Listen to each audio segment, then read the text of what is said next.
You walk into a place or you are in a space and you instantly feel, okay, now there are people around me and they empathize with me in a very immediate way that doesn't require words, that is simultaneously intangible and tangible, and I don't have to think about it. I feel completely safe.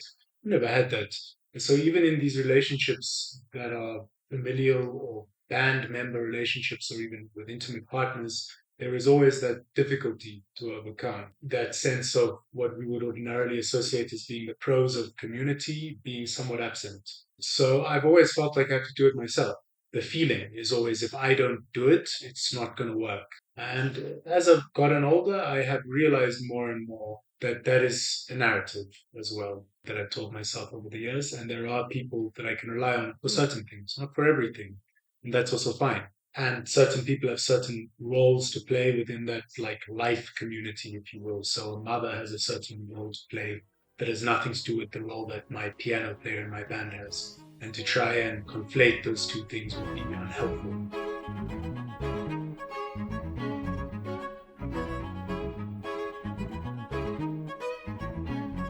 Welcome to season 2 of Are We Our Work?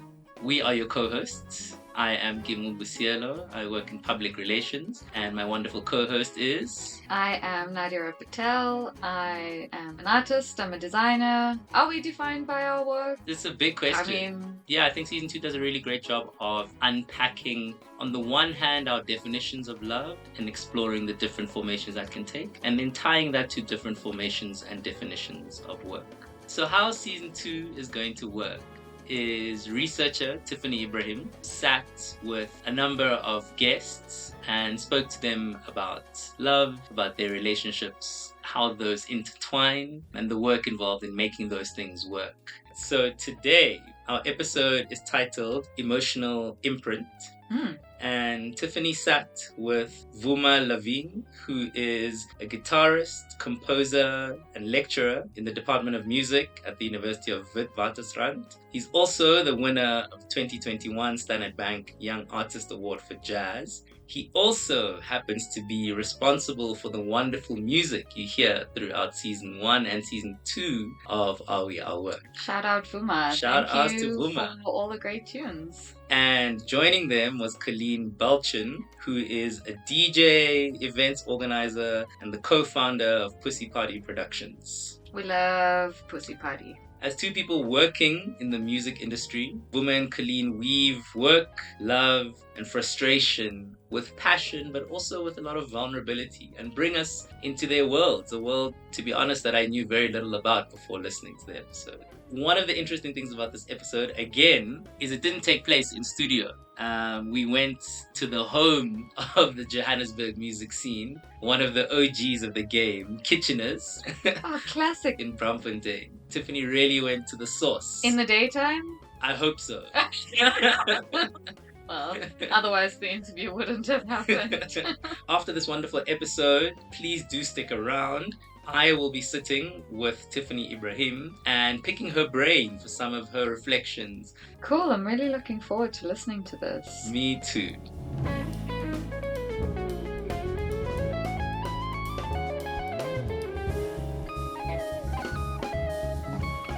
I have prioritized love and decided to make that part of what I wish to accomplish. And I'm lucky in a lot of ways that there's someone I love who I've loved for a long time. And that helps me in a lot of ways to see love as this beautiful, consistent thing. And in a lot of ways, it's difficult because we're not the same as we were. We've spoken about growth. And it just gets sharper and sharper and sharper, right? That incline or decline. The better you know yourself and the more you unpick who you were and the things you did, and the further you pull aside the veils to find your true self, erasing barriers. And, music, which continually I was seeking out music, which, okay, I wouldn't say it as solves problems or setting up problems that I didn't know how to solve. But yes, I'm looking for experiences that thrill and delight me and that surprise me. And that's what I was looking for musically. And that's how I came to meet someone who's got the same agenda of wanting to be surprised, and especially wanting to be surprised orally. Yeah, well, it is love. I was speaking to my friend. He broke up with his girlfriend about 2 years ago. And I really struggle when I've broken up with someone for it to be done. Like, I always feel like there's something unresolved or unfinished, even if I'm the one who ends it, or it always feels like there's something still there. So I said to him, well, what was it like? And he was like, no, it was good. We have a really good relationship. And I was like, oh, do you like feel regret? Or he's like, no, I'm really good once it's done. Then he said to me, yeah, I really loved her, but I felt like with her, my essence couldn't really thrive. Although they loved each other, there was some disconnect. That hit quite close for me because there was someone who I also was in love with and I'm in love with, but it's super clear. Like both of us don't really allow our natural states of being to thrive. There's always a conflict with those natural states of being. And maybe it's something like that, where you can accept someone's essence, not unconditionally per se, but you just accept that that's how that person is, and you don't want to change them or something like that. Change is the wrong word, but you just allow that person's essence to thrive. I guess that's the best way that I can think about it, and they do the same for you. And of course, it's complicated because sometimes you don't have that with your parents, for example. So it's not like a universal idea of what love is, also because I don't think a universal idea of what love is exists. Yeah, I just think there's so many different shades of love. And that the hang up on romantic love, I think, is quite self destructive a lot of the time. I think eventually that, like, idealized form of love stops being there somehow. That's not to say you stop loving them. Love evolves, it becomes less childish or naive or whatever the case may be. But that's the whole point. These things mean so many different things to so many different people. So, yeah, I don't know. My mother is, obviously not my boyfriend, but is a big part of my life. Certain friends, certain family. Sometimes it's someone who's in my life for a year and out of my life. Sometimes it's someone who we make meaningful eye contact every day for a month. And I think the more we open up and explore those definitions of love, the easier it will be for us to feel like we're lovable and that we can have capacity for I love. agree with like completely. But that is really difficult precisely because people, it's like when I used to go on these Tinder dates, but yeah, I would meet these people and they would talk to me and say they want a relationship. And I would say to them, but how do you know? A relationship is an emergent thing. It emerges as a consequence of how that's the term, like literally relate, how you relate to other people. And if, as a consequence of meeting them organically, you hook up, that happens, then organically you like spending time with one another, so you form a bond. Perhaps organically that bond expresses itself monogamously.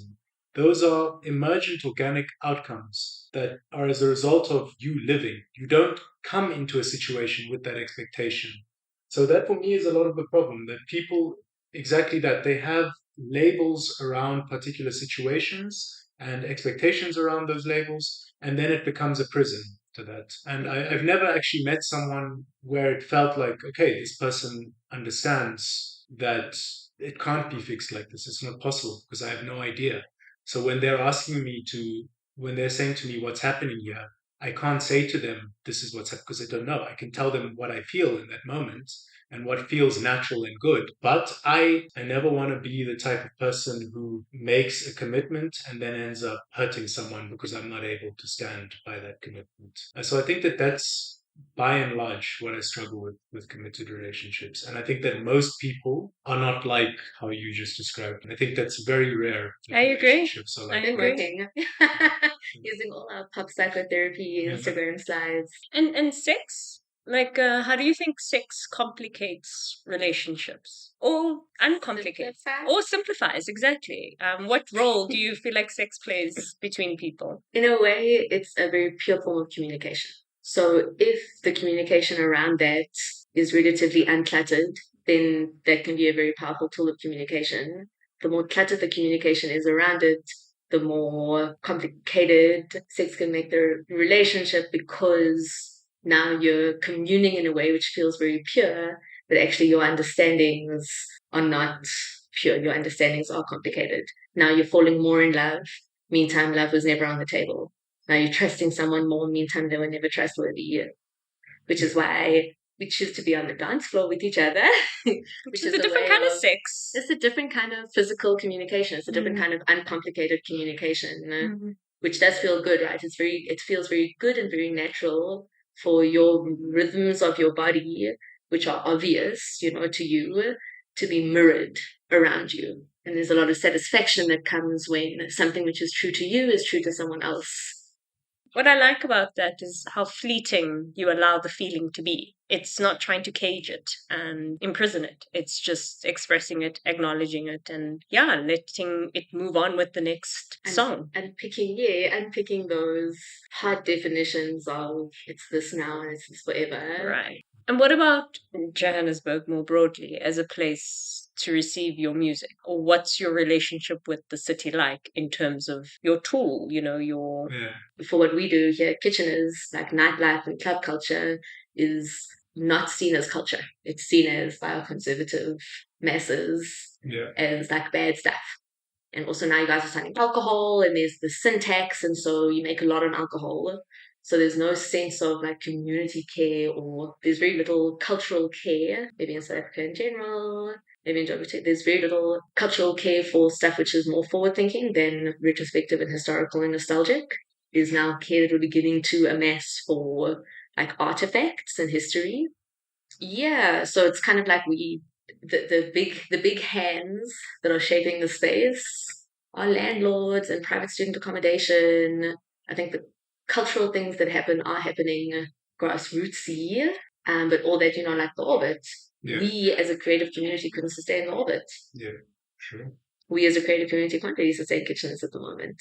Kitcheners is on a, it's a losing battle. Yeah, but somehow it feels like Kitcheners is more a legitimate expression of what people actually want. The Orbit, to me, that makes sense to me that it didn't work, because it was somebody went to a club in Europe and they were like, oh, we need something like that here. But that's not how people's experience of music, you can't do it every day. Let's put it that way. Like, people maybe would go to the Orbit once or twice a week. So on weekends you could have concerts. But to try and say, okay, I went to the Netherlands, the BIM House has jazz every single day, we need to do something like that in South Africa. It doesn't make sense because there's no demand for it. People don't care about watching jazz that much. It makes sense.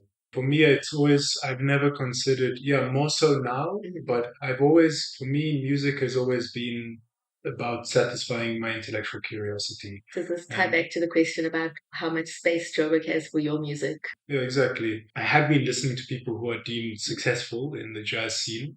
South African jazz scene? Or? South African jazz scene. Why are they successful? Yeah. What do people like about it? Because there must be something. It's not just a market. It's part of it is that they market themselves very well, but it's impossible that it's just a marketing thing, because success is always a constellation of factors. Even with the worst imaginable pop stars, there's a reason why they're successful. What are your theories? Well, what I like about their music, I like the textural aspects of their music. So I like the sounds of particular drums that they use and the blend of instruments and the conception of blending indigenous in inverted commas, but what does that really mean? But I think you know what I mean, like traditional indigenous and global forms of music making. That blend I find very, very interesting, and I like that a lot.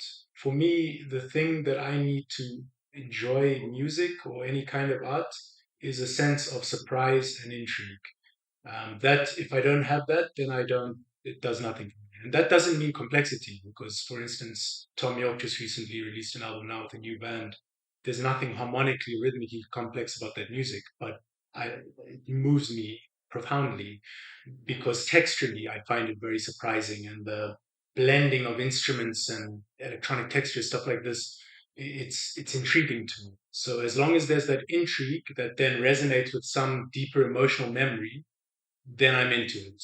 That is definitely a shift over the past 5 or so years, maybe even longer, that I realized if I don't try and understand why people like things that I don't like, I'm going to be very miserable, because I'm going to be trapped in this cycle of only being into what you know. Mm-hmm. And that's a very depressing place to be, because you never learn anything. You never discover anything new or understand or see anything new. And it affects your music making as well. Because you don't have new oral reference and emotional reference points to draw from. Which is why it's good for the emotional connection, for people to hear new music together. Yeah. A lot of it does have to do with you're in a particular moment emotionally that you're not used to being in, and you're with someone and you hear something and it's like, wow, this moment and this thing that I'm hearing are really beautiful. And there you have a new emotional imprint, and all of the subtleties of that music, the textural, harmonic, melodic, rhythmic, etc., subtleties of that music imprint themselves onto you. And the next time you hear some element of that, it could be just a reverb that you heard from a piano in some song that you've never listened to before. Because you have that emotional imprint from that reverb, you instantly are like, oh, that's super nice, even though the harmony is very simple or the rhythm is very simple. It doesn't matter because I have that imprint of that reverb. So that's kind of what I mean when I say it's something in the music that is intriguing to you, but that has an emotional imprint as well. It's fascinating because it's kind of impossible for you to target that in your audience. It's actually out of your control. That idea of targeting your audience, the palette that you're dealing with. I don't even know. Would you call it jazz? Is this jazz? Is that jazz? Are you still a jazz musician?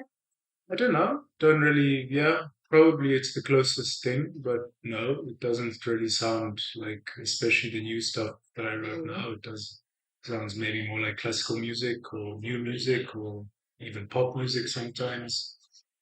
Yeah, so I don't know. It's a difficult question to answer. So, because I'm a DJ and I'm dealing with any music, it's easier for me to be able to play an hour of piano songs that everyone knows, and in there are 20 minutes of Bacardi songs that no one's ever heard. So it's easier for me to find some satisfaction and connection mixing niche things in with less niche things.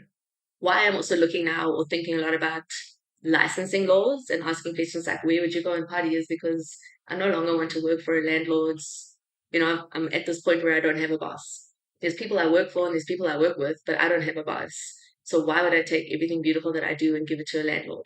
If you would find a space in a suburban area, that would be quite interesting, but that's impossible in and of itself because suburban areas don't allow party spaces to exist because of the they're zoning. families that Licensing live. zoning, Yeah, yeah. exactly. So there's only specific areas where you can have clubs.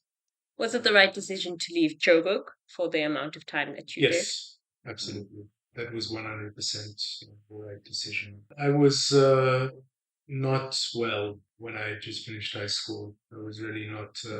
There's some things I still struggle with now, but when I look back on it, and I guess everyone is like that when they're young, kind of messed up and damaged.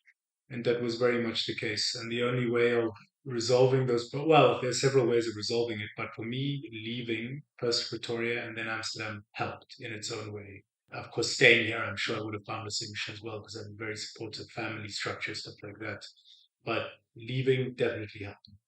That's I remember sitting in your living room in Amsterdam and being like, I think I finally see you. yeah. I mean, granted, it was also the first time that we tried to hang out and be in the same social space, but you spoke very vulnerably about music as your therapy and how intense practice at your musical instrument was also a way of helping you through a lot of your emotional baggage. And I wondered, like in that moment, would I have gotten access to that Vuma here at that time? And yeah, Back then, yeah.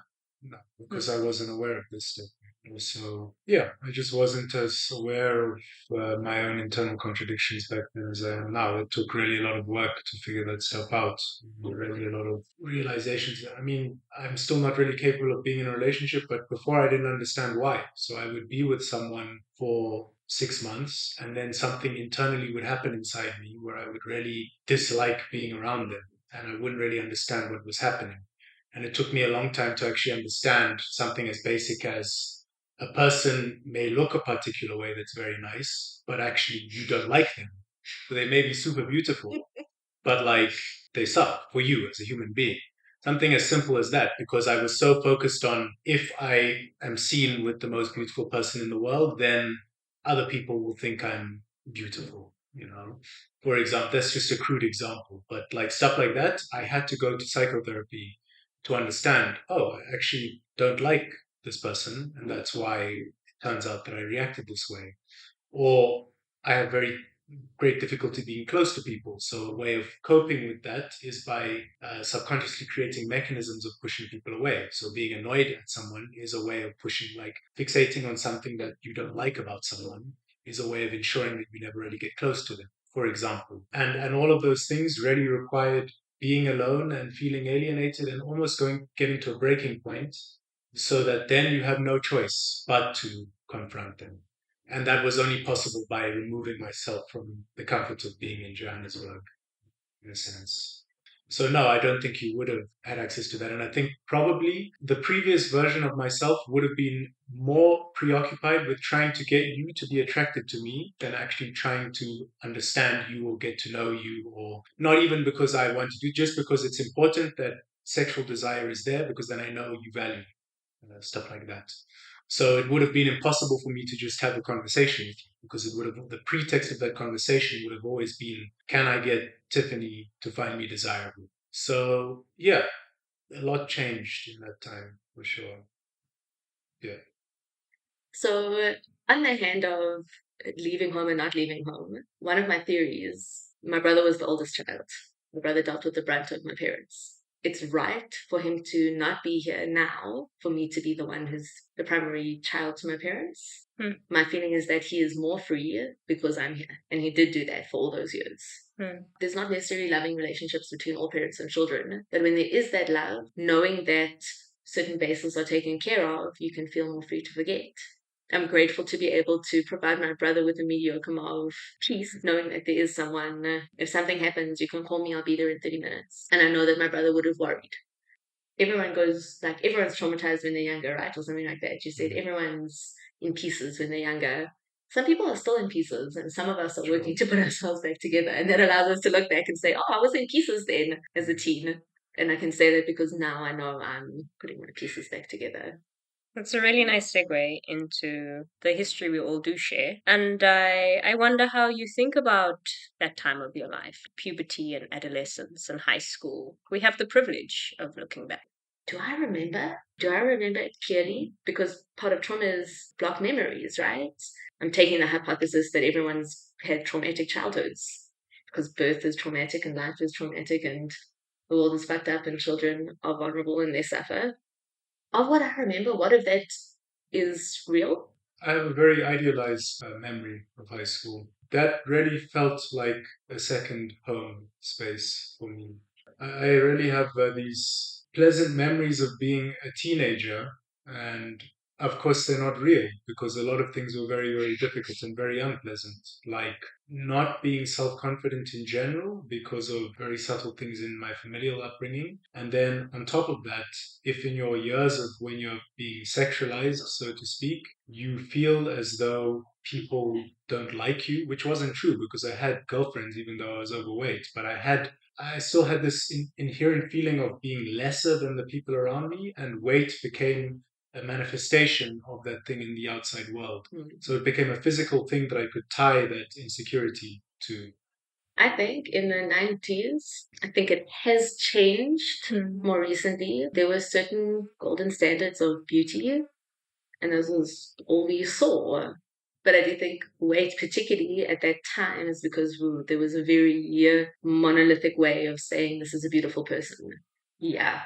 The moment my parents started seeing me as a fully formed human being, it became easy to have these sorts of conversations with them, to describe they're human beings, they're fallible, they have flaws, and ultimately they did the best they could. I know it sounds like a cliche, even if you don't forget or something. You kind of, I just realized at some point a long time ago, that's just how he is. He's super old now. Those things that those experiences would give me, I can't get them from him.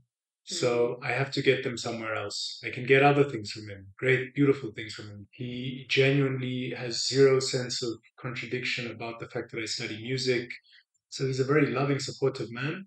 But he has these limitations. And the same with my mom, who's incredibly rigid and strict. They all come with their own limitations somehow. And if at some point, the most valuable thing is when you're able to have conversations with them about it, because then you are able to recognize the subtlety of each other's humanity. And you no longer view each other in archetypes. So this is my child or this is my parent. And that is when you can reach this stage that I'm talking about now of really just understanding that they are just as layered and complex and fucked up as I am. And it's okay.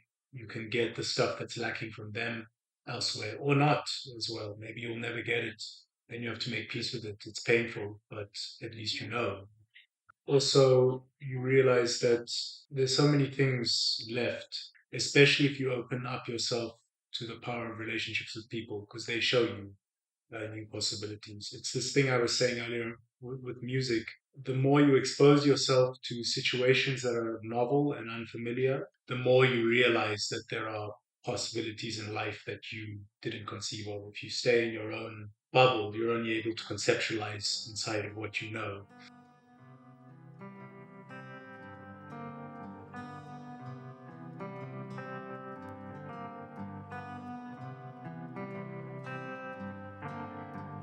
So my naming of episodes, even in season 1, tends to be influenced by the content of those interviews. Like it's always a phrase or a term or topic that is one of the prominent things that come out of those interviews. There's a sort of risk we end up taking by how we name things, and how we name things either draws people to an idea or repulses them from it.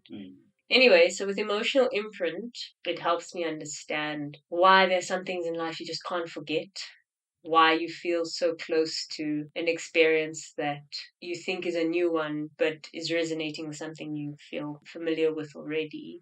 They break down why music will never die. I respect people who can really dissect their practice and abstract it. So take away all the personal stuff, take away all the political stuff, take away all the shiny stuff and say, at the most basic level, this is what I'm doing. I was blown away. They are able to have a complex but simple conversation. It's about the balance they strike between the abstract and the complex. If we think about Are We Our Work, they really are their work. They are the two people who, I want to say blur, but almost vanish the lines between labor and love. Sometimes Vuma speaking, and I'm not sure if he's talking about love or if he's talking about his music. Colleen, the same thing. I want to say though that off the jump, this was it was like a drop kick to the chest. That intro left me feeling like a sharp sense of loneliness and of sadness, to be honest. I find Vuma's character development fascinating because in the beginning it's lonely Vuma, at the end it's him saying, but open yourself up to human relationships because you don't know what they will bring to you, and it's actually a really exciting journey. I think they could speak about love as fluidly as they do because they work with music. Colleen speaks about a lack of cultural care in Joburg and South Africa generally. A dearth of infrastructural or institutional support, if you will.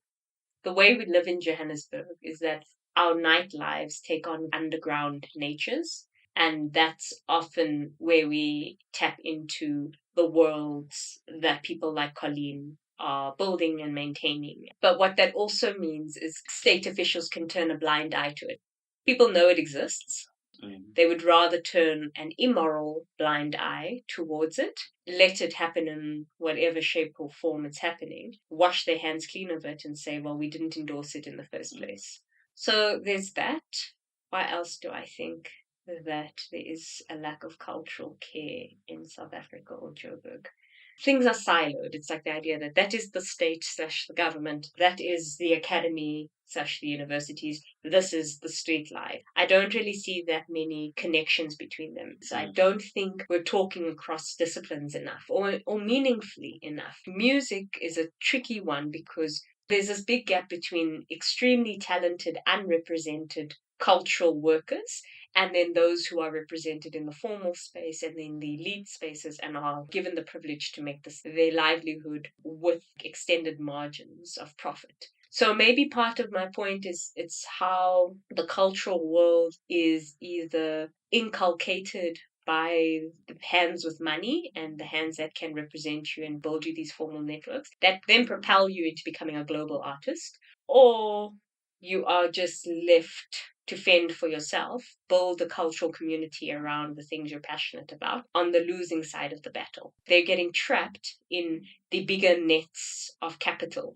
Nothing is being funneled to them financially, and intellectually they're not being soaked up in the way that it happens in other places of the world. I mean, Vuma made such a good point of, and it goes back to what he said in many ways about love, in that culture, and especially if we think about culture in terms of community, is something that emerges. It can't be forced. And so the people that are responsible to support this thing infrastructurally and institutionally have to be at the source of that emergent. Those people are not rooted in the cultural communities. Completely. But why? Why are we saying that those two worlds are so different? Why can't there be a better crossover? What's happening? I mean, when was the last time a minister grooved at Kitcheners?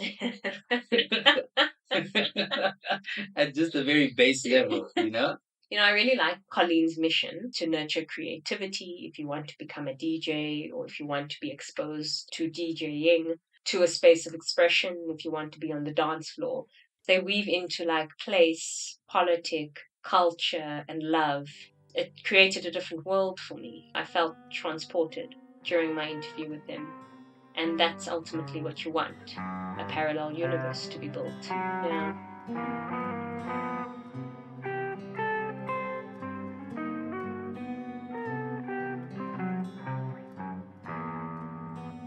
Are We Our Work is an independent research project and podcast anthology series centered around questions of love, fulfillment, relationships, identities, and work.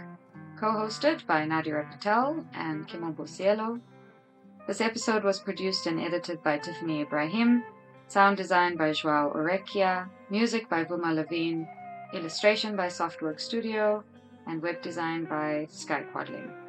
To stay up to date with the projects, please check out at Are We Our Work on Instagram. As always, thanks for listening.